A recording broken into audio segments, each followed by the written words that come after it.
महाराष्ट्र में विधानसभा चुनाव के साथ साथ स्थानीय निकाय चुनावों को लेकर भी तैयारियां चल रही हैं, जिसको लेकर सियासत गरमाई हुई है।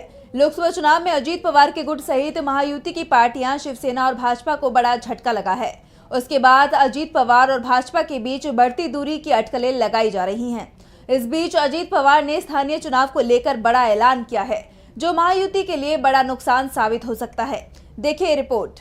महाराष्ट्र में लोकसभा चुनाव के बाद से राजनीति सियासत तेज हो गई है। राज्य में जल्द ही विधानसभा चुनाव होने वाले हैं, जिसको लेकर सभी दल तैयारियों में लगे हुए हैं। उसके बाद ही राज्य में निकाय चुनावों को लेकर भी तैयारी तेज है।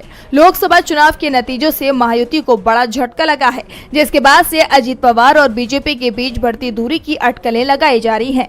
ऐसे में अजीत पवार ने स्थानीय चुनाव अकेले लड़ने का ऐलान कर दिया है। इससे महायुति के भविष्य को लेकर सवाल खड़े किए जा रहे हैं।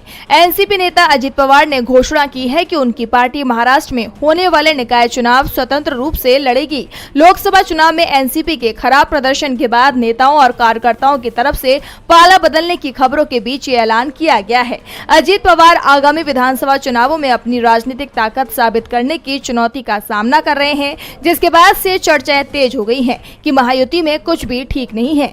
अजीत पवार ने अब बीजेपी से अलग राह पकड़ ली है। अजीत गुट की एनसीपी और बीजेपी के बीच दरार आ गई है, जिसके बाद से कयास लगाए जा रहे हैं कि अब अजीत गुट की एनसीपी विधानसभा चुनाव भी अकेले अपने दम पर लड़ेगी। ये बीजेपी समेत महायुति के लिए विधानसभा चुनाव में बड़ा नुकसान साबित हो सकता है।